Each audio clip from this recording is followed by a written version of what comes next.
Trabajadores como protagonistas y fuerza creadora. La historia del movimiento obrero de Chile, sus luchas y reivindicaciones, te las contamos aquí en Memoria Viva, un programa en homenaje a la historia de la clase trabajadora chilena.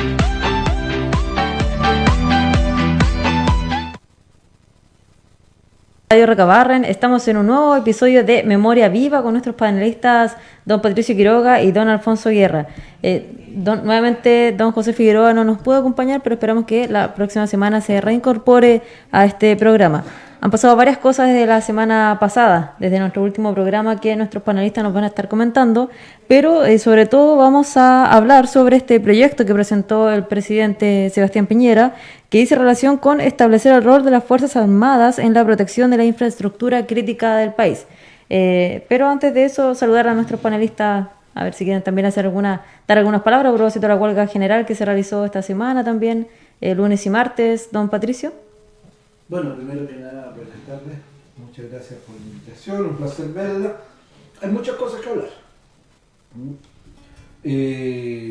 Las manifestaciones de ayer, la huelga, como tú dices, pero creo que sigue siendo un punto central en la conversación el tema, comillas, de la infraestructura crítica.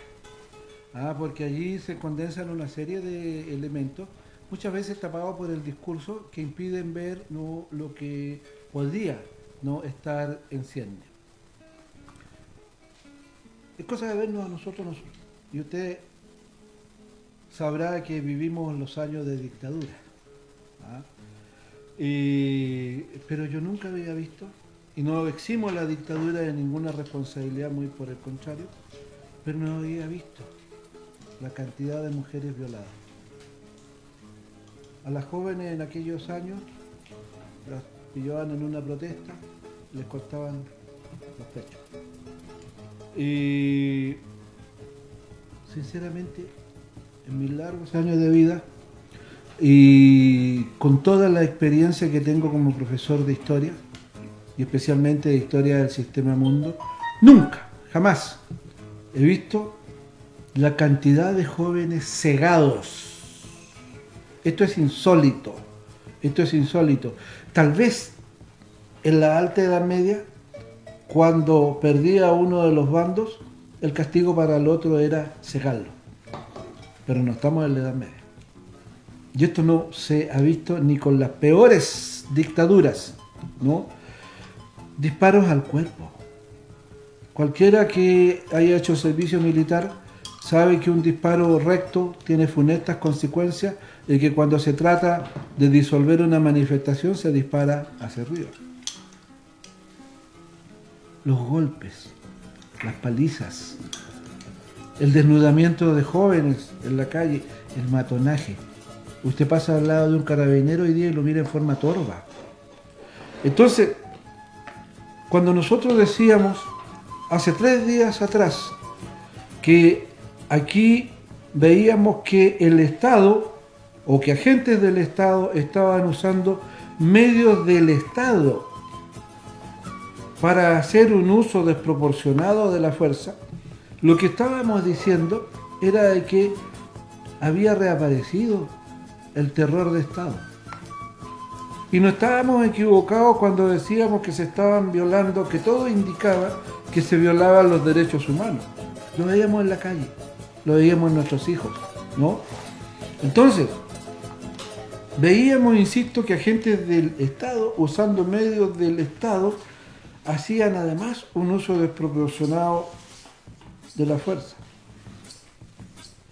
Pero los militares incluso se atrevían a señalar de que estaban usando protocolos y que medían, comillas, hoy día todo el mundo habla, ¿no?, el uso de la fuerza. Pero fíjese que primero Amnesty International y segundo Human Rights Watch han señalado, ¿no?, que hay evidencias que demuestran la existencia, ¿no?, la existencia de un pacto conductual. Esto es muy grave, porque esto es un retroceso de 40 años en el país. haya evidencias de ataques a la población civil. La población civil está siendo escarmentada, está siendo atacada, ¿no? Por eso, a mi juicio, es inaceptable la propuesta del presidente de poner a militares a cuidar, comillas, la infraestructura crítica. ¿Por qué? Porque tanto Carabineros como las Fuerzas Armadas están cuestionadas. Segundo, esta es una limpieza de imagen, ¿no? Tercero, con los mismos protocolos. Pero más que esto yo quisiera tocar otro tema, ¿ah? Que es el siguiente. ¿Se va a cuidar la infraestructura crítica o lo que está apareciendo es un esfuerzo por parte del gobierno de institucionalizar el autoritarismo?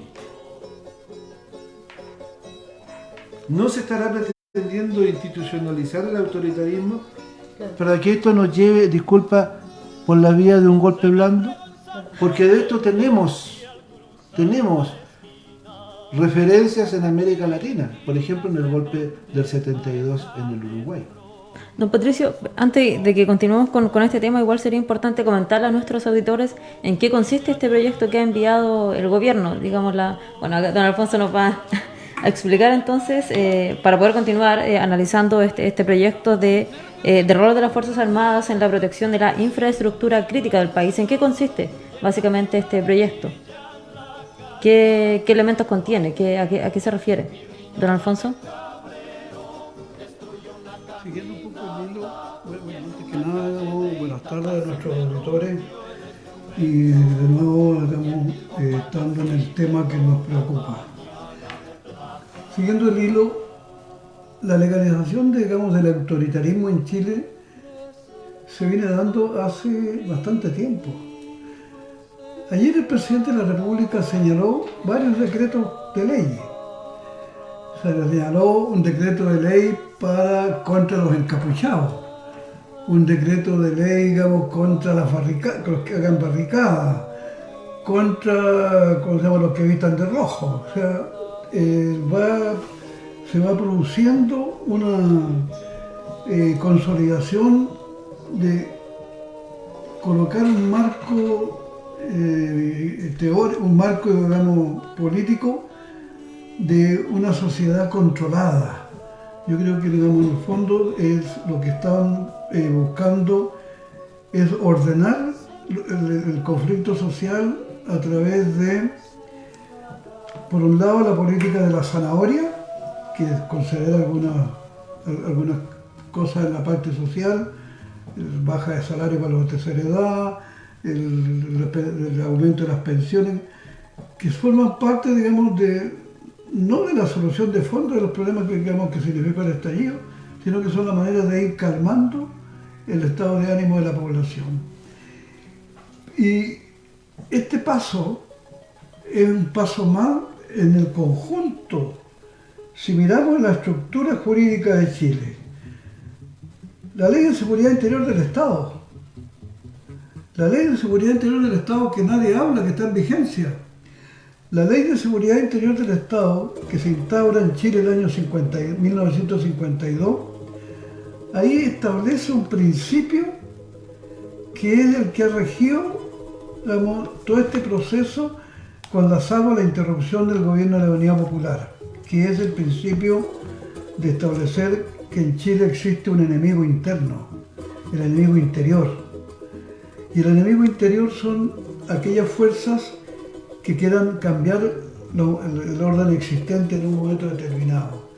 Y yo creo que ese principio ordenador está generando el ordenamiento, de un marco rígido, represivo, que va encontrando eco en la medida de que se van produciendo situaciones comprensibles pero no justificables desde el punto de vista de ataques a pequeñas cosas, a pequeños negocios, entre paréntesis, ustedes se han dado cuenta, ¿hay alguna farmacia de las de cadenas saqueadas?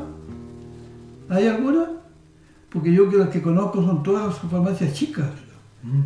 La mayoría de las farmacias saqueadas son las farmacias chicas. La de Puente Alto, digamos, es de la vieja familia Rovilar, pero además son farmacias que vendían más barato los remedios. Hago ese paréntesis. Por lo tanto, me parece que van en esa perspectiva de ir creando un ambiente que justifique que la salida es el orden, y el orden autoritario. Entonces, este paso de colocar a los militares en la calle es, como decía Patricio, es un paso en la cual a la población le queda latente la presencia de estos equipos, de estas Fuerzas Armadas, que en el fondo obedece al viejo concepto de que ellos también visualizan enemigos internos. Cuando se establece el concepto de enemigo interno, uno comprende por qué esta manera de actuar de las fuerzas policiales. Las fuerzas policiales están actuando contra jóvenes y personas que se manifiestan pacíficamente porque los enmarcan dentro de lo que llaman el enemigo interno, que quiere alterar el orden que es la leitmotiv de los estados autoritarios. Por lo tanto, yo creo que en esta aparente salida beneficiosa de colocar a los militares en estos puntos críticos es, como se llama, la continuación que puede terminar en una salida autoritaria. Sobre todo, digamos, en el momento de que no hay una fuerza social que contrapese en estos momentos de forma organizada lo que está pasando en las calles. Porque hasta el día de hoy, que yo sepa, el gobierno ha hecho declaraciones de que quiere invitar a la mesa, digamos, de unidad social, pero no la ha convocado. No sé si en estos días pero ha hecho el llamamiento, pero no. ¿Por qué? Porque incorporar a las fuerzas sociales organizadas a estas conversaciones puede, digamos, alterarle un poco el camino ya trazado de establecer una sociedad autoritaria que aparentemente, defendiendo derechos democráticos, es decir, se aplican de una manera que dejan de ser democráticos. ¿Por qué? Porque yo creo que en el fondo lo que están buscando que las medidas paliativas para calmarla, digamos, no están siendo suficientes porque la gente no las está aceptando todas. Por lo tanto, ante el temor de que reviente el sistema, ante que el modelo, digamos, económico haga más crisis, están buscando entonces instalar un gobierno con la complicidad de las fuerzas políticas del país, porque no se nota que las fuerzas políticas con visión de oposición puedan colocar, digamos, una salida realmente de fondo y democrática, que es tomar en cuenta el movimiento social organizado y junto con ello ver, digamos, cuáles son los acuerdos a que se llegan en términos de lo que la gente quiere. La gente lo que quiere es, este modelo hizo agua, reventó el modelo. Y hemos visto, digamos, que políticos de oposición hacen intervenciones como que el modelo hay que salvarlo también porque al final no fue tan malo, porque también el modelo sus expresiones permitió que el país saliera de un estado de subdesarrollo y pasáramos a ser predesarrollados, sobre todo, digamos, con esta eliminación de la pobreza, que hubo una primera etapa en desmedro de la enorme diferencia social. Porque vuelvo a insistir, como dijimos anteriormente, si no se hacen las transformaciones, digamos, de fondo, de cambio de sistema, de modelo, la paz social no se va a lograr. La cohesión social en todo país es producto de una sociedad que incorpora con justicia lo que el país produce, lo distribuye de mejor manera entre todos sus habitantes. Mientras exista una alta concentración de esa riqueza en el 1% del país, no hay posibilidades de paz social. Puede haber un momento de control momentáneo a través de una salida autoritaria, pero no se va a calmar el país. Mire, yo quisiera comentarles también a propósito de lo que estamos conversando, que hoy día la Central Unitaria de Trabajadores hizo un comunicado público que se subió a las diferentes redes sociales, donde manifiesta su rechazo absoluto a este proyecto del gobierno, que además, para contarle a nuestros auditores, vendría a significar algunos de los siguientes puntos. Uno de ellos es que el presidente va a tener el control para poder decidir cuáles serían los puntos críticos. Y entre eso también podría considerarse incluso puntos críticos como las plazas o los lugares donde la gente se reúne para manifestarse. Otro punto también es que podrían otorgar amnistía a los violadores de derechos humanos también, como se hizo años atrás durante la dictadura cívico-militar en nuestro país. Y también puede también, como usted lo ha comentado, tomar decisiones ya de un carácter más autoritario respecto al actuar de las Fuerzas Armadas. Y en ese sentido también quisiera preguntarles, cuando hablamos de que esto nos puede llevar a una sociedad autoritaria, ¿cuál es la magnitud de esa sociedad autoritaria? ¿A qué nos referimos concretamente cuando decimos que esto podría suceder? Mire, hay distintas formas de autoritarismo. Uno de los problemas más graves que tenemos cuando conversamos entre nosotros es que mucha gente, no sé si usted habrá pasado por esto, cuando a usted algo le parece tremendamente anacrónico, cuando algo a usted le parece de modé o conservador, ¿no? Usted dice, eso es facho, ¿no es cierto? Y todos entonces, ¿no?, acudimos al concepto facho para descalificar a una persona de derecha o de ultraderecha. Ese es un grave problema. Ese es un grave problema porque de un punto de vista estrictamente conceptual, el fascismo corresponde a lo que fue la teoría, la ideología, la politología del facho italiano. Es una forma de autoritarismo. Si usted mira al lado, en Alemania, la forma del autoritarismo, en la década de los 40, de los 30, no fue el nacionalsocialismo. Si vuelca la vista hacia el sol, ¿no?, en España la forma del autoritarismo fue el franquismo, como lo fue en Japón el militarismo, o las cruces de hierro, si mal no recuerdo, en Hungría. Entonces, nuestras baterías conceptuales de repente se nos confunden. Entonces, ¿de qué estamos hablando cuando hablamos de autoritarismo? Cuando hablamos de autoritarismo, lo que queremos decir que un determinado gobierno, con fuerza, ¿no?, impone sus puntos de vista, transgrediendo los derechos humanos, no permitiendo, ¿no?, que el oponente pueda realizar, ¿no?, un mitin, una conversación, una discusión. Y a veces estos autoritarismos se ven como suaves. A veces no son la dictadura abierta, no son el golpe en la calle, no son la cachiporra en la calle, no son el cegar a la gente, sino que en forma suave le van imponiendo a usted. ¿Qué pasaría, por ejemplo, si esta ley de infraestructura crítica fuese más allá de lo que se nos dice? Hasta ahora, ¿qué se nos dice?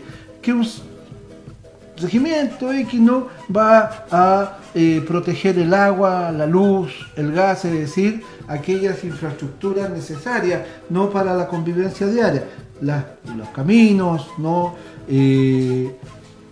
Pero ¿operarán frente a un supermercado? O como usted lo acaba de decir, ¿controlará el movimiento en una plaza? No lo sabemos. No lo sabemos porque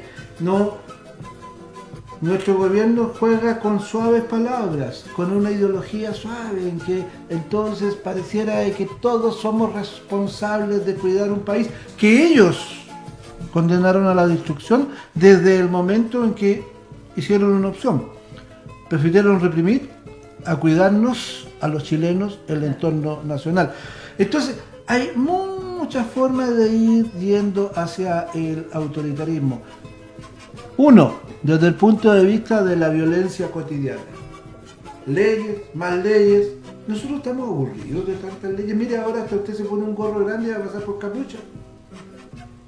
Yo anduve encapuchado en los años de la dictadura. Y por eso sobreviví. Le voy a sacar la capucha a estos jóvenes ahora para que los identifiquen y los seguen.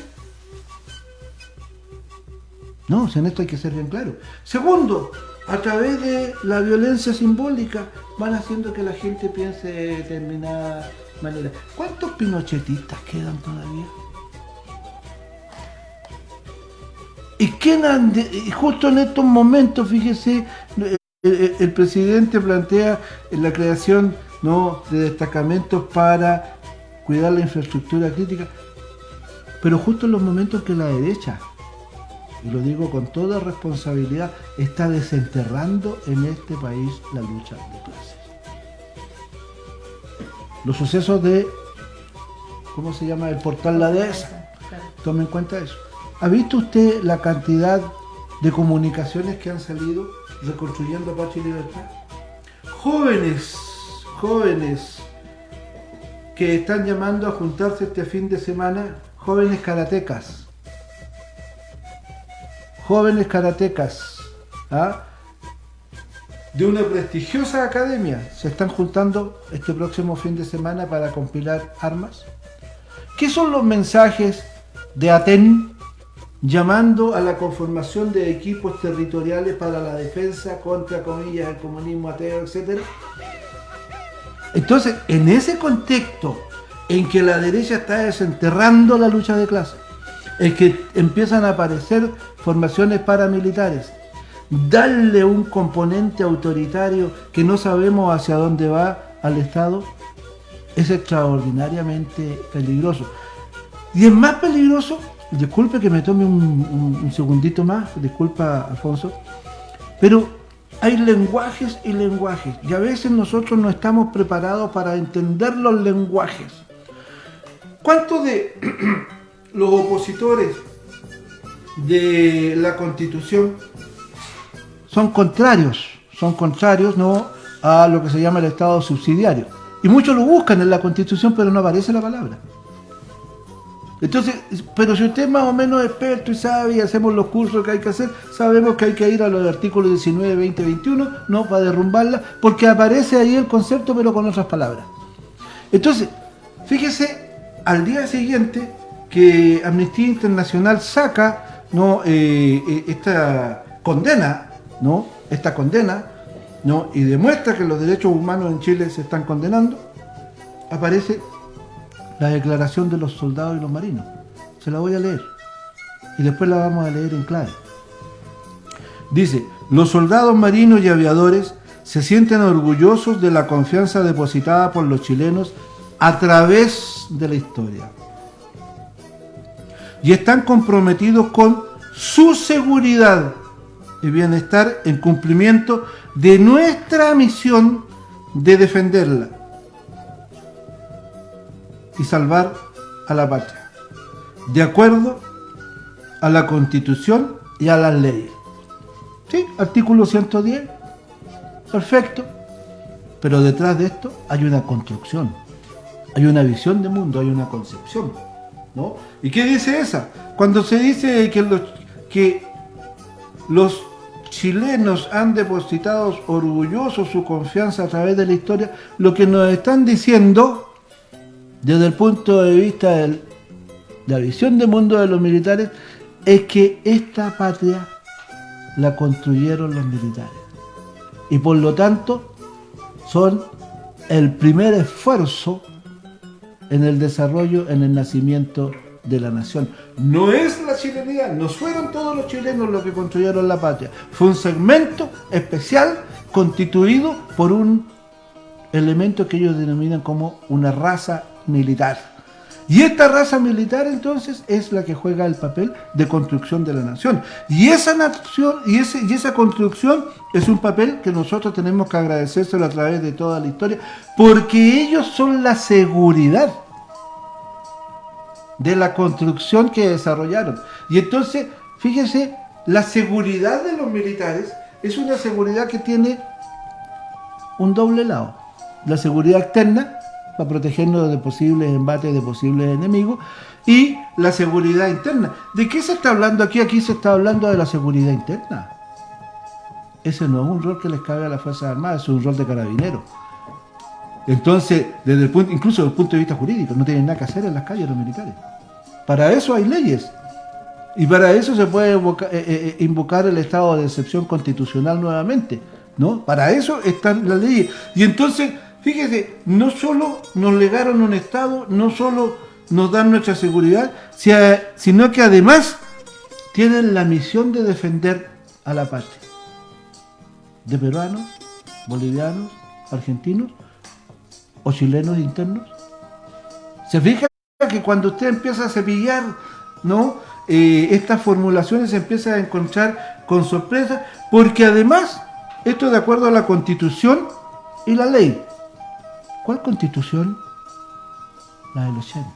La ley del 80. Y entonces, ¿qué pasa si el señor Piñera refuerza la Constitución del 80? Si el señor Piñera refuerza las leyes del 80, ¿más autoritarismo o no? Entonces, por eso es que es muy necesario, ¿no?, empezar a leer el lenguaje interno, el lenguaje que no aparece, estudiar, ¿no?, las formas discursivas dentro de las cuales se esconde lo innoble. Y aquí, una forma discursiva dentro de la cual se esconde lo innoble es el planteamiento que ha hecho el ministro de Defensa, que entre otras cosas es un hazme reír de la alta oficialidad. Lea los últimos 2 años de literatura y de noticias y se va a dar cuenta que el tipo no es considerado por los militares como un indigente intelectual. Y entonces el presidente, a través de este caballero, nos está tratando de llevar un poquito más de autoritarismo. Por eso es que hay que ser muy claro para ponerse estas cosas. Claro. Oye, Patricio, pero además, digamos, hay que tomar en cuenta los mensajes subliminales que estaban dando el gobierno. Cuando plantea, digamos, la necesidad de sacar a los militares a resguardar, digamos, los lugares críticos, toma como ejemplo países como España, como Francia, pero no dice que en esos países la experiencia que ha habido en los últimos años es donde ha habido realmente una confrontación armada con la organización en España de la ETA, con el terrorismo organizado europeo, en fin, una serie de cosas. Entonces, manda el mensaje de decir, mire, digamos, estos países que son democráticos ya lo hacen y custodian sus... Pero además muestra, digamos, qué es lo que, como un ejemplo de lugares críticos. Soldados custodiando la Torre Eiffel. No sé si será punto crítico, pero dice, los militares, en Francia, andan por la calle cuidando los edificios, el Arco del Triunfo, en Italia el Coliseo, que es normal. La gente los ve como cosa normal. Y no tomando en cuenta que en Italia hubo una lucha con la Brigada Roja, hubo confrontación, digamos, que en un momento determinado pudo ser base para... Pero el mensaje que mandan, ¿cuál es? Además, señores, los países democráticos... El terrorismo en los últimos tiempos. Claro, los países democráticos de Europa usan este mecanismo, pero nos cuentan la historia que llevó a ese mecanismo. Porque esos países no tienen una carga digamos, como la que tiene, digamos, las Fuerzas Armadas en Chile, que además tiene una carga pendiente. La carga pendiente que todavía en Chile existe la herida sangrante de que no se ha rendido cuenta, digamos, de los desaparecidos. Es una deuda que está ahí. Y, digamos, guste o no les guste, emerge y golpea. Y está ahí. Pero nos mandan el mensaje, mire, si España, Francia, la Torre Eiffel es custodiada por militares, ¿por qué en Chile no? Mañana, ¿quién dice que bajo el concepto que planteó Patricio, va a quedar o no sea un insigne creador de la patria y haya que ponerle como estado crítico protección porque se protegería la patria? Como la Torre de Eiffel para los franceses.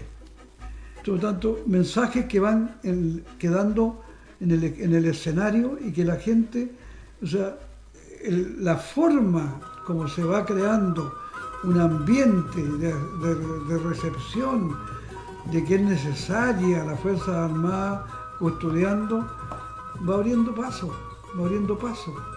y va una serie de cosas, y mañana no va a ser raro que se justifique la represión en la Araucanía, no va a ser raro que se aplique la ley antiterrorista, o sea, el conjunto de leyes que ya están funcionando. No se olvide que ya hay acusados por la Ley de Seguridad Interior del Estado por las opiniones que vertieron. Dauno Totoro, el delito fue que él en un discurso llamó, digamos, a votar el gobierno. Un discurso. Es decir, la ley le cayó encima y lo van a procesar por lo que él dijo, en circunstancias que las leyes castigan los hechos, no las palabras. Entonces, por tanto, ahí van datos que se van en un conjunto, que van generando una visión de autoritarismo en la sociedad chilena. ¿Les parece que nos vayamos a una pausa musical y a la vuelta seguimos en esta conversación? ¿Cómo? El Dauno Totoro que está siendo procesado, es el hijo del Dauno Totoro padre. Fue lo mismo. ¿Ah? Mira, entonces vamos a una pausa musical y ahí para que conversemos también sobre la historia de Dauno Totoro. Escribió un libro que acaba de Vamos. salir, que se llama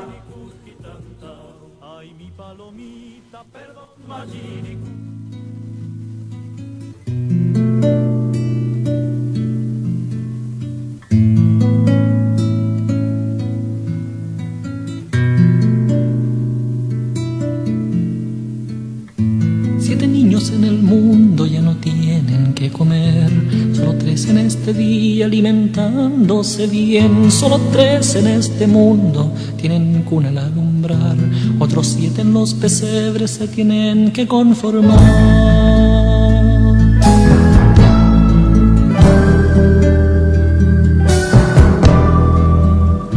Solo 3 en el colegio tienen su pluma y pincel, otros 7 van de luto 10 kilómetros a pies y reparten las manzanas que les quedan para ofrecer, 3 de ellas para nosotros y las otras ya sabes. Y no me digas que es el mejor de los mundos posibles de construir, no vuelvas a decir que es todo cuanto estos campos pueden ahora producir. Y no me digas que es el mejor de los mundos posibles de construir. 7 niños en el mundo ya no tienen que comer.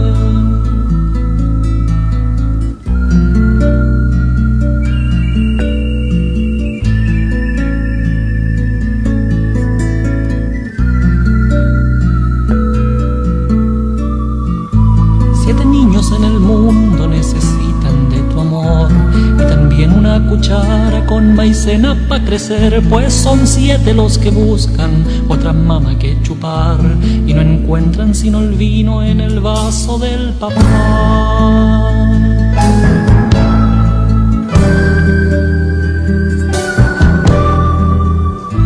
Busca pan en la basura para que puedas entender el olor de lo que huelen esos niños que no ves. Si tú piensas que este canto te lo canto por joder, la letra fue redactada con datos de la UNICEF. Y no me digas que es el mejor de los mundos posibles de construir, no vuelvas a decir que es todo cuanto estos campos pueden ahora producir. Y no me digas que es el mejor de los mundos posibles de construir, no vuelvas a decir que es todo cuanto estos campos pueden ahora producir. Si tú piensas que este canto te lo canto por joder, la letra fue redactada con con la tos de la UNICEF.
Ya estamos de vuelta en este segundo bloque de Memoria Viva, donde estamos comentando, bueno, en la primera parte estuvimos comentando lo que es este proyecto que ha enviado el gobierno sobre el rol de las Fuerzas Armadas en la protección de la infraestructura crítica del país. Ahí nuestros panelistas, don Patricio Quiroga y don Alfonso Guerra, nos comentaban lo negativo de este proyecto y lo que podría significar para nuestro país y que podría significar, en definitiva, que nuestra sociedad se volviera una sociedad mucho más autoritaria de lo que es ahora, a propósito de la mano dura que ha tenido el gobierno para reprimir al movimiento social.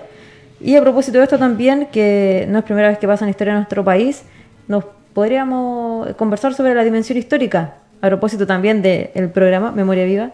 ¿Qué significa todo este estallido social que está ocurriendo hoy día desde una perspectiva histórica? Don Patricio. Ya, mira, en las conversaciones diarias uno se da cuenta que hay un montón de gente, de amigos, etcétera, angustiados por lo que está pasando. Y el gobierno dice que no hay conducción. Dentro de unidad social también se habla de la falta de conducción. Y entonces ha aparecido ahí como un lugar común, ¿no? El que el estallido social no tenga dirigentes visibles ni conducción. Pero la verdad es que si uno mira estos fenómenos en perspectiva histórica, podríamos decir que estamos acompañados, que aspectos como el que estamos viviendo nosotros hoy día en nuestro país son más o menos comunes en otras partes. No estamos solos, ni este es un estallido que se vea por primera vez en la historia o en la historia de Chile. Nosotros los últimos 100 años hemos vivido 4 grandes estallidos. El primero en 1874, en el marco de la primera gran crisis mundial en el desarrollo del capitalismo. Esa crisis se llamó la crisis del Gran Pánico y golpeó sobre Chile, sobre Argentina, sobre Perú, sobre Bolivia. Estoy hablando solo del Cono Sur. Y en Chile, hacia 1874-75, los caminos, todas las vías nacionales eran peligrosas, no había plata para pagar por parte del erario nacional a la burocracia, estábamos con crisis alimentaria y entonces el gobierno de Aníbal Pinto llegó a la conclusión que había que subir los impuestos, tanto los impuestos a bienes inmuebles como a propiedad territorial, pero liberales y conservadores se opusieron. ¿Y hacia dónde miraron para salir la crisis? Hacia el salitre peruano y hacia el cobre boliviano. Ahí tiene usted una de las razones de la guerra del Pacífico, ¿no? En otras palabras, esta primera gran crisis mundial del capitalismo pega sobre América Latina y pega sobre Chile, ¿no? La trilogía perfecta nos termina llevando entonces a la guerra. Pero más importante que eso es que a partir de ese momento se estructura un grupo, una élite de dirección, más o menos entre los 80 y que va a estar en la conducción del país hasta la década del 20, tal cual es la oligarquía. Esa alianza entre terratenientes, grandes empresarios, ¿no? e industriales. Esa alianza que produce lo que se denominó la revolución conservadora, termina con un país en el más absoluto de los desastres y se generan a partir de la creación del salitre sintético en 1914, la postración en que había dejado la oligarquía al país, más el golpe que significó sobre Chile la crisis de 1929, producen otro derrumbe en Chile, ¿no? Y de ese derrumbe se sale gracias al Frente Popular. Por eso que yo siempre he insistido, Chile no le debe nada a sus empresarios. Es el Frente Popular el que logra arreglar el país, ¿no? Lentamente lo va sacando de su crisis y junto con ello aparece la burguesía industrial y aparece el capitalismo de Estado o el Estado benefactor, como usted quiera llamarlo. Y ese Estado, esa economía comienza a colapsar hacia los 60, poquito antes, y viene el derrumbe del 73. ¿Se fija? Hemos tenido ahora un tercer derrumbe. se derrumba la economía, la política, la cultura, se derrumba todo. No es primera vez que vivimos situaciones de esta naturaleza. Tal vez lo espectacular en este momento es un estallido social, ¿no? Pero los sistemas, producto de que en algún momento colapsan porque no pueden satisfacer las necesidades del pueblo, ¿no? En algún momento entonces se produce un cambio. Y el cambio que se produce entre el 75 y el 76 en el sentido neoliberal tiene un primer golpe, que yo no me explico por qué las fuerzas de la concertación no lo vieron en el 2008. Tuvieron 10 años para remediar esto. Entonces no diga que no se vio, porque hubo una crisis en 2008. Y esa crisis es en forma redoblada la que hoy día nos está golpeando por todos lados, ¿no? Entonces, vuelvo a insistir, esto no es nuevo, estamos acompañados, es parte, ¿no?, de los vaivenes del sistema mundo, es parte de la historia contemporánea. Y entonces, ¿y qué es lo que está impidiendo, qué es lo que está empujando la crisis de hoy día? Muy sencillo. Nos hemos olvidado un poquito de la teoría social.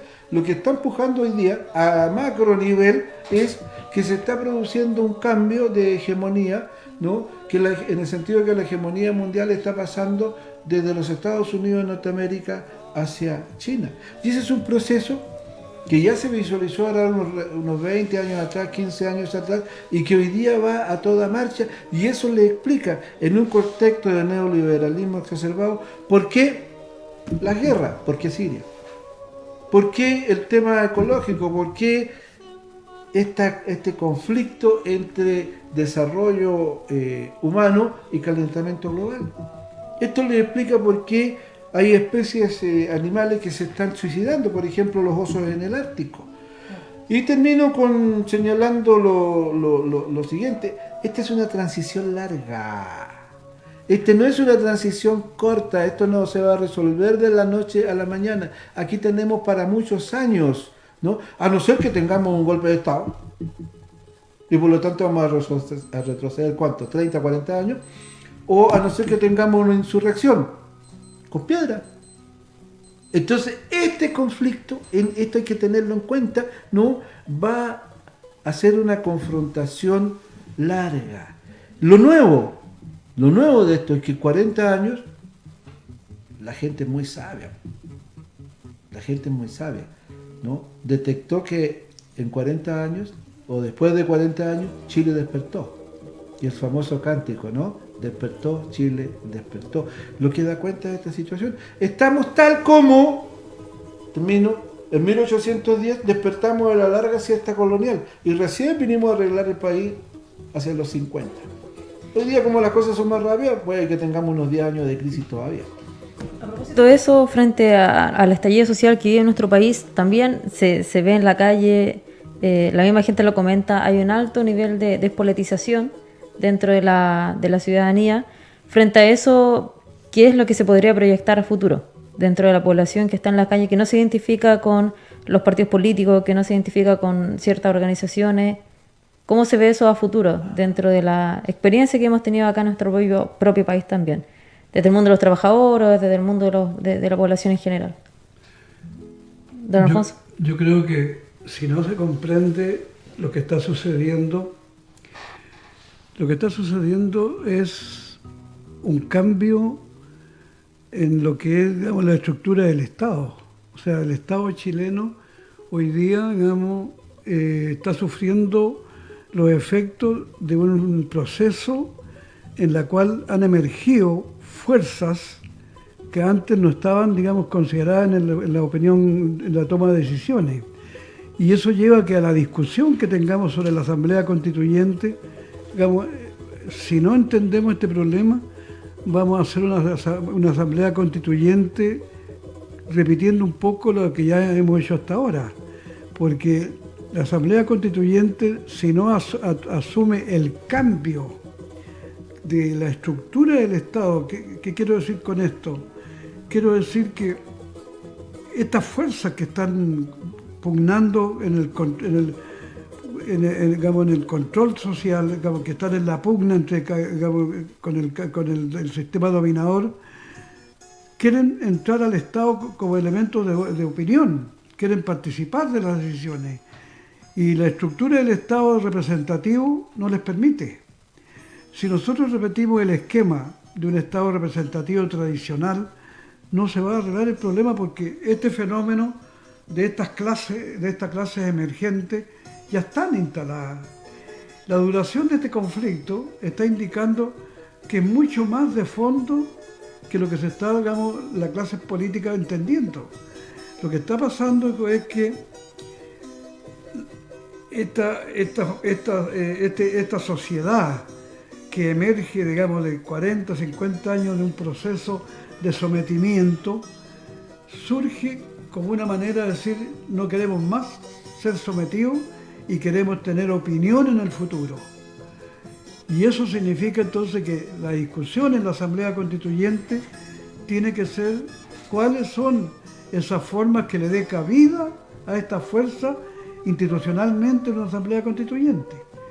Y que no quedemos, digamos, en un proceso de hacer una constitución que después es ratificada por un parlamento y se mantiene el statu quo de los sectores tradicionales controlando, porque la constitución, a diferencia de lo que se está planteando, no es una casa común.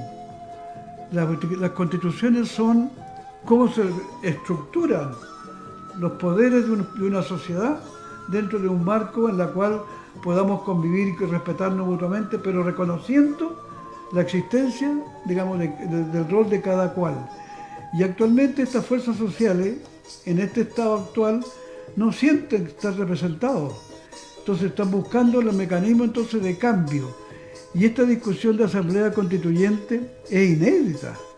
Es inédita. En Chile nunca se había hecho un proceso de esta envergadura, porque siempre las constituciones quedaban al manejo y control de las minorías de cada época.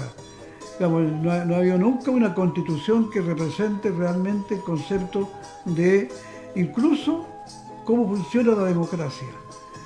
Porque hoy día también eso está en juego, cómo funciona la democracia. Vamos, la democracia es tutelada como tenemos hasta ahora, una democracia vigilada, controlada, o buscamos el camino de una democracia realmente participativa y abierta. Y cómo en la estructura del Estado entra este fenómeno, estas fuerzas sociales, a tener voz y voto en las decisiones futuras del país. Entonces, por tanto, la discusión es no menor. Y yo en estos momentos no estoy viendo, que estemos enfrentando el problema de esa manera. Y quiero terminar citando a una abogada que me pareció magistral. En una de estas discusiones que sobre la Constitución planteó que lo mejor que le podía pasar a esta discusión constituyente, que hubieran la menor cantidad posible de abogados. Que ojalá los abogados no fueran, digamos, los preponderantes, porque el problema de la Constitución no es un problema jurídico, es un problema político. Es un problema cómo se organiza una sociedad con todas sus fuerzas de poder para poder, digamos, vivir armónicamente dentro de lo que el país le ofrece a todos, pero en equilibrio de poderes representativos. Y esa discusión nos está dando. Y yo creo que ese es el desafío, y sobre todo para los sectores sociales, porque lo que no están siendo representados en esta discusión para quedar estructurado es, el mundo social, porque se está planteando la incompatibilidad todavía entre ser dirigente social y constituyente o parlamentario. Entonces, por tanto, esa inconstitucionalidad, es decir, ustedes se quedan afuerita. O sea, ustedes pueden les garantizamos cosas, pero ustedes no entran en el mecanismo, digamos, del Estado como tal. Y esa discusión es, la que hoy día está pendiente. Y creo que se está dando porque la convivencia que hay, que se produjo a partir de la salida que tuvimos de la democracia, de la dictadura a la democracia, no fue resuelta correctamente desde el punto de vista democrático. Porque justamente la salida de la dictadura a la democracia fue sin las fuerzas sociales. sin la participación de ellos. Se les dejó de lado. Y hoy día, claro, y en estos momentos también hay una intencionalidad que queden de lado. Y como quedaron de lado, se puso un acuerdo entonces entre las estructuras de poderes para mantener un statu quo mejorándolo, pero que no entren las fuerzas sociales, en la cual la misma constitución que se construyó dice que le protegerán sus intereses, pero no dice, ¿cómo se llama?, no les abre el camino a que sean ellos mismos los que formen parte de esos poderes. ¿Por qué? Porque es inédito. Chile, digamos, primera vez que estamos en esta discusión. Nos llama todo, entonces, lo que si no entendemos, ¿y por qué estamos en este brete? Y con esto quiero terminar. A partir de los años 90 en Chile se hace una política, o se oficializa una política, se establece una política determinada. Esta es la verdad. Y aquel que no comparte esta verdad queda afuera. Porque hubo gente, digamos, que criticó el proceso de cómo salimos de la dictadura a la democracia. Pero como la verdad ya estaba establecida en equilibrio, digamos, entre las fuerzas dominantes, todas las personas que discrepaban de esto y que planteaban una cosa diferente fueron quedando en el olvido. Y hay textos escritos.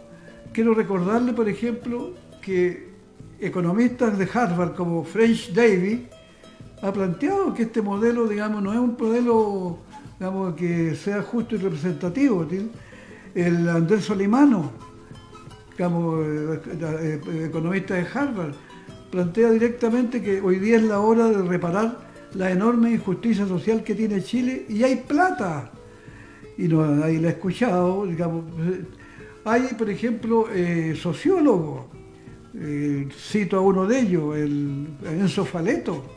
Enzo Faleto, digamos, escribe hace años atrás que el modelo construido a partir de los acuerdos de la salida de la dictadura era anómico, que no era muy, ¿cómo se llama?, no tenía solidez para mantenerse en el tiempo y que tarde o temprano iba a estallar.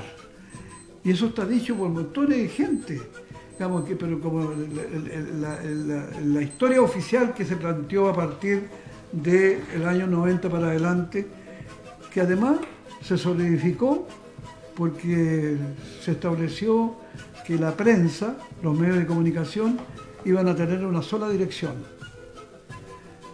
Se planteó entonces que los medios de comunicación iban a estar en manos de dos grupos. Se planteó ahí, en la transición. En el año 90, digamos, el grupo del Mercurio y el grupo de Copesa. Y eso ha impedido que hayan mecanismos de comunicación que hayan estado discutiendo públicamente este modelo. Entonces hemos estado bombardeados por distintos mecanismos de una historia oficial. Y esa historia oficial reventó. Así es. Entonces, por lo tanto, si no entendemos que reventó porque esta sociedad está pidiendo, sus nuevas fuerzas sociales están pidiendo, yo quiero estar también en la mesa. Si la nueva constitución no lo instala en la mesa, no va a haber una constitución que garantice la democracia en Chile. Así es, don Alfonso. Ya nos quedan 5 minutos o menos para terminar el programa, así que le voy a dejar la palabra a don Patricio para que vayamos finalizando. Ya, voy a retomar el tema que pusiste tú, el tema de la despolitización, porque yo creo que es necesario darle una muy buena vuelta, porque en eso estamos topando mucho.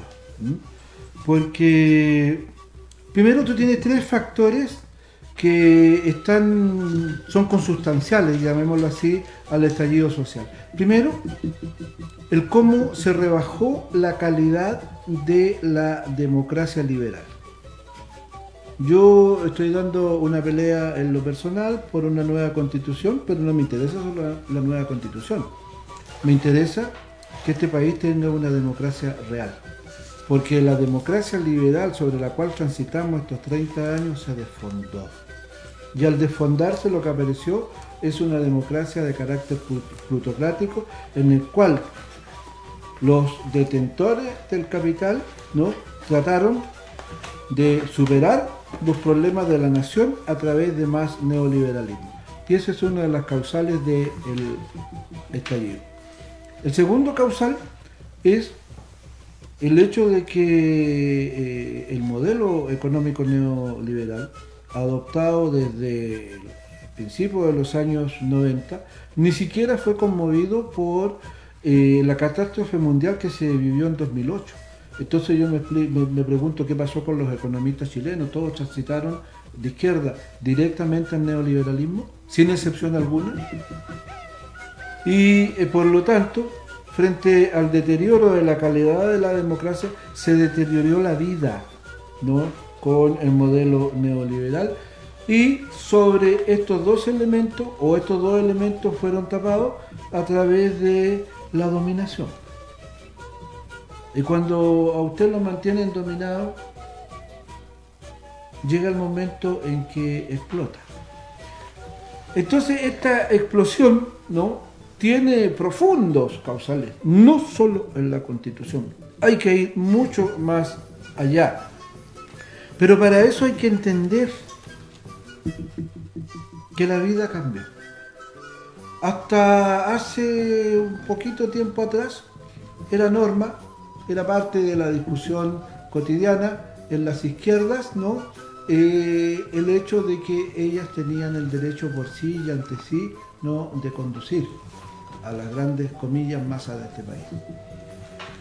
Había una concepción, llamémosla desde arriba, ¿ah?, una concepción que no toleraba la discusión desde abajo, ¿ah?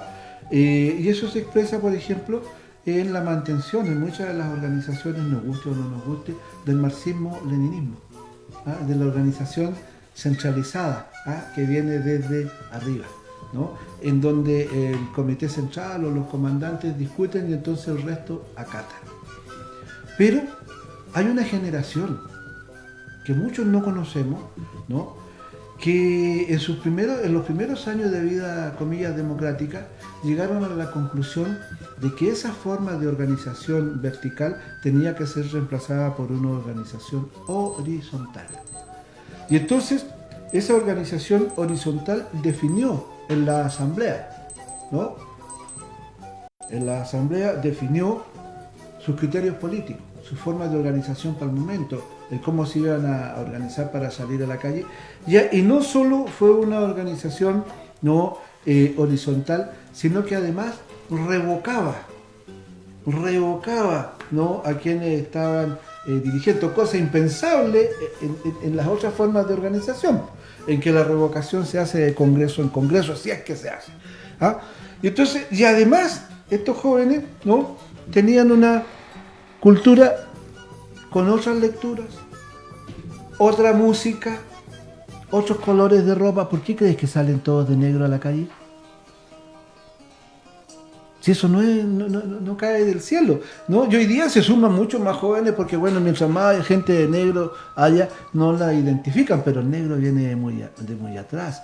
La música, el ska, los jóvenes que han el Chile, ¿no? Todos estos jóvenes que han ido apareciendo, ¿no?, van generando una nueva cultura que es necesario conocer, porque si no la conocemos, vamos a seguir teniendo este choque. ¿Por qué se les fue la ACE? No se les entendió. Tienen otra visión, otra concepción. Entonces, tú tienes que conocer a las personas que están sentadas en tu misma mesa para poder, ¿no?, llegar a algunos de acuerdo. Luego, ¿qué hay de nuevo? Fíjense, hablen con gente de mi edad, más o menos, y todos le van a decir, segunda cosa, le van a decir, condenamos la violencia, venga de donde venga, ¿o no? Pero ¿de dónde viene la violencia? Si la violencia primero viene del Estado, es una organización, es una violencia institucional. Segundo, viene, ¿no?, desde lo que se llama la violencia simbólica, que usted la hace pensar de una determinada manera. La responsabilidad sobre la violencia hoy día, ¿quién la tiene? ¿La tienen los jóvenes que están en la calle? ¿O la tiene un gobierno que optó por reprimir antes que darnos seguridad a cada uno de nosotros? Porque si nos hubiese dado seguridad a cada uno de nosotros, ¿Hubiese existido acaso la posibilidad que bandas de delincuentes, yo las he visto, porque he quedado en el medio, con galletas abriendo los locales, pero hubiesen tenido la posibilidad, si el gobierno en vez de reprimir al manifestante, hubiese reprimido al ladrón? Entonces, cuando nosotros condenamos la violencia, venga de donde venga, y los vándalos, cuidado, ¿no? Hay que ser extraordinariamente cuidadoso. Y en tercer lugar, otra cosa que yo diría que hay que tener en cuenta es que es hora de empezar a pensar. Mire lo que le voy a decir. Delante dije que esta era una lucha tal vez para mucho tiempo, ¿no? Entonces hay que empezar a pensar, ¿no?, lo siguiente. Hay que pensar en lo desconocido. Porque tengo la impresión, todos los datos sociológicos, historiográficos indican, ¿no?, que el partido político empieza a retirarse. El partido político empieza a retirarse. Nos guste o no nos guste, a lo mejor van a quedar, ¿no? Mire, si eso ya lo vivimos en la década del 30. En la década del 30, ¿quiénes aparecieron?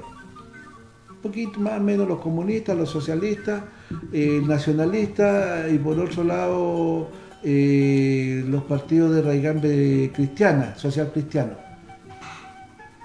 En la década del 30 del siglo pasado, ya tienen casi 100 años. No envejece. Todo envejece. Y entonces, preparémonos, ¿no?, para salvar parte de esos partidos que pueden quedar actuando, y preparémonos para recibir lo que viene. Tampoco va a ser un movimiento social puro. Creo que es un tema bastante interesante, pero ya estamos pasados hace varios minutos en el programa. Me parece un tema interesante, quizás podríamos también tocarlo en el próximo programa, porque la despolitización y diferentes visiones que también pueden nacer a propósito de cuáles son las proyecciones que pueden nacer de esto. ¿Es despolitización o una forma distinta de ver la política? Es una pregunta interesante, ¿sí?, y que se puede debatir, pero ¿sí?, podríamos verla en el próximo programa, porque ya no nos queda tiempo, estamos muy pasados. Hay un problema en el análisis. ¿Se acabó, chicos? Sí, estamos... ¿La coyuntura? ¿Se terminó? Sí, lo dejamos para el próximo programa. Creo que podríamos comentarlo ya con don José Figueroa también, que nos pueda dar su punto de vista también desde el ámbito del movimiento sindical, ¿por qué no? Entonces, nos despedimos y lo dejamos para el próximo programa, poder seguir analizando esta... Sindical a 40, 30 años, también se muere. Esta coyuntura vamos a conversarlo y analizarlo en el próximo programa. Terminamos este programa el día de hoy y nos vemos el próximo miércoles de 4 a 5 de la tarde.